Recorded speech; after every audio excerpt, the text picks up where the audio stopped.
Kozhikode Kuttiadi root അത് കഴിഞ്ഞ കുറച്ച് ദിവസങ്ങളായി സംഘർഷഭരിതമായി പോയിക്കൊണ്ടിരിക്കുകയാണ്. അവിടെ സമരം തുടരുകയാണ് സ്വകാര്യ ബസ് ഉടമകൾ. അവരുടെ സമരത്തിന്റെ കാരണം പ്രതിപക്ഷ നേതാക്കൾ അല്ലെങ്കിൽ സംഘടനകൾ നടത്തിയ സമരത്തിൽ ഈ സ്വകാര്യ ബസ്സുകൾക്കെതിരെ അക്രമം ഉണ്ടായി എന്നത് കാണിച്ചാണ് അവർ സമരരംഗത്തേക്ക് വന്നത്.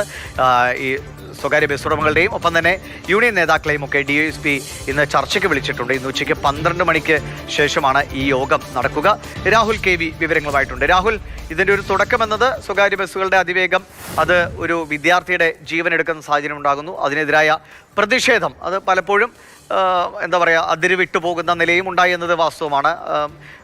ജീവനക്കാരെ മർദ്ദിക്കുന്ന സ്ഥിതിയൊക്കെ ഉണ്ടായി. ഇതിപ്പോൾ എങ്ങനെയാണ് ബസ് ജീവനക്കാരുടെ അവരുടെ ഒരു നിലപാട്, ഒപ്പം ഈ സമരരംഗത്തുള്ളവരും ഇതൊരു സമവായത്തിലേക്ക് എത്തണ്ടേ? ജനങ്ങൾക്ക് ഏറ്റവും കൂടുതൽ അല്ലേ അവരുടെ യാത്രാ സൗകര്യങ്ങളെ ബാധിക്കുന്ന ഒരു വിഷയം കൂടിയാണല്ലോ.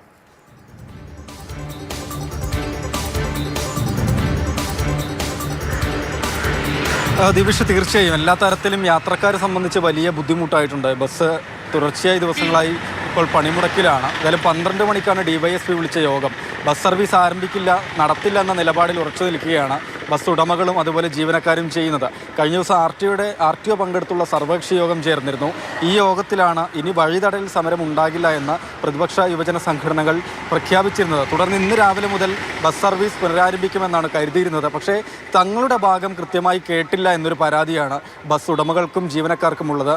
തുടർന്ന് അവർ തന്നെ സ്വമേധയാ ഇന്ന് പണിമുടക്കുകയാണ് ഉണ്ടായത്. DYSP അതുകൊണ്ടാണ് ചർച്ചയ്ക്ക് വിളിച്ചിട്ടുള്ളത്. 12 മണിക്കാണ് ഈ ചർച്ച നടക്കുന്നത്. വിദ്യാർത്ഥി 19 വയസ്സുകാരൻ്റെ മരണത്തോടു കൂടിയാണ് ഈ പ്രശ്നങ്ങളുടെയൊക്കെ തന്നെ തുടക്കം. തുടർന്ന് പറഞ്ഞതുപോലെ യൂത്ത് കോൺഗ്രസും DYFI ഒക്കെ അടങ്ങുന്ന യുവജന സംഘടനകൾ നിരത്തിലേക്ക് ഇറങ്ങുകയായിരുന്നു. RTO ഓഫീസ് ഉപരോധവും മണിക്കൂറുകളോളം നീണ്ടു നിൽക്കുകയും ചെയ്തു. ഈ റൂട്ടിൽ പ്രത്യേകിച്ച് ഏറ്റവും ഒടുവിലായി നടന്ന മരണമാണ് 19 വയസ്സുകാരൻ ജവാദിൻ്റേത്.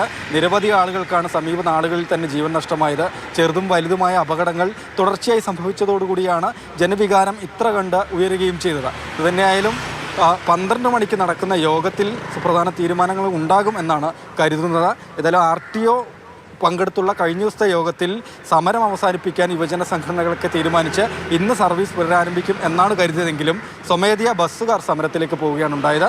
പ്രത്യേകിച്ച് നല്ല തിരക്കേറിയ റൂട്ടാണ്. ഈ അപകടങ്ങളൊക്കെ മാറ്റി നിർത്തി കഴിഞ്ഞാൽ ജനങ്ങൾ ഒരുപാട് ആശ്രയിക്കുന്ന സ്വകാര്യ ബസ്സുകളെയാണ് ആശ്രയിക്കുന്നത്. അവരെ സംബന്ധിച്ച് വലിയ ബുദ്ധിമുട്ടായിട്ടുണ്ട്. എന്നാലും ഈ സമരം പരിഹരിക്കുന്നതിന് വേണ്ടുന്ന ഇടപെടലുകൾ ഉണ്ടാകും തന്നെയാണ് കരുതുന്നത്. എന്തായാലും വേഗത്തിലൊരു സമവായം ഉണ്ടാകട്ടെ. നമ്മുടെ നാട്ടിൽ പലപ്പോഴും സമരങ്ങളോ പ്രതിഷേധങ്ങളോ വഴിമാറിപ്പോകുന്നതിൻ്റെ ഒരു പ്രശ്നമാണ്. ഇപ്പോൾ ചില ബസ്സുകളുടെ അമിത വേഗമാണ് മനുഷ്യജീവനുകൾ എടുക്കുന്നത്. അവർക്കെതിരെ സ്വാഭാവികമായിട്ട് പ്രതിഷേധമുണ്ടാകും. പക്ഷേ ഈ പ്രതിഷേധം പിന്നെ കയ്യിൽ നിൽക്കാതെ അത് കൂടുതൽ അലയടിക്കും. കൂടുതൽ സംഘടനകൾ ആളുകളൊക്കെ അതിനൊപ്പം ചേരും. സാധാരണ നിലയിൽ വളരെ മാന്യമായി ആളുകളെയൊക്കെ കയറ്റി കൃത്യമായ വേഗം പാലിച്ചൊക്കെ ജോലി അല്ലെങ്കിൽ വാഹനം ഓടിച്ചു പോകുന്ന ബസ് ജീവനക്കാരും അവസാനം ഈ അക്രമത്തിന് ഇരയാകുന്ന സ്ഥിതി ഉണ്ടാകും. അങ്ങനെ വരുമ്പോഴാണ് പിന്നെ അവർക്കും സമരം ചെയ്യേണ്ട സ്ഥിതി ഉണ്ടാകുന്നത്. ഇത് കുറ്റവാളികൾ യഥാർത്ഥത്തിൽ ശിക്ഷിക്കപ്പെടുകയും അല്ലെങ്കിൽ അവർക്കെതിരായ നടപടികൾ കൃത്യമായി എടുക്കുകയും ചെയ്താൽ കുഴപ്പമില്ല. ഇത് മറ്റുള്ളവർ കൂടി അതിൻ്റെ ഇരയായി മാറുമ്പോൾ കാര്യങ്ങളെല്ലാം കൈവിട്ടു പോകുന്നു. എന്തായാലും സമവായത്തിലെത്തട്ടെ. നമുക്ക് ഈ വടക്കൻ കേരളത്തിൽ പ്രത്യേകിച്ചും സ്വകാര്യ ബസ്സുകളാണ് അവിടുത്തെയൊക്കെ ഗതാഗത സൗകര്യങ്ങളെ പ്രധാനമായിട്ടും ജനങ്ങൾ ആശ്രയിക്കുന്ന ഏറ്റവും പ്രധാനപ്പെട്ട ഒരു കാര്യം.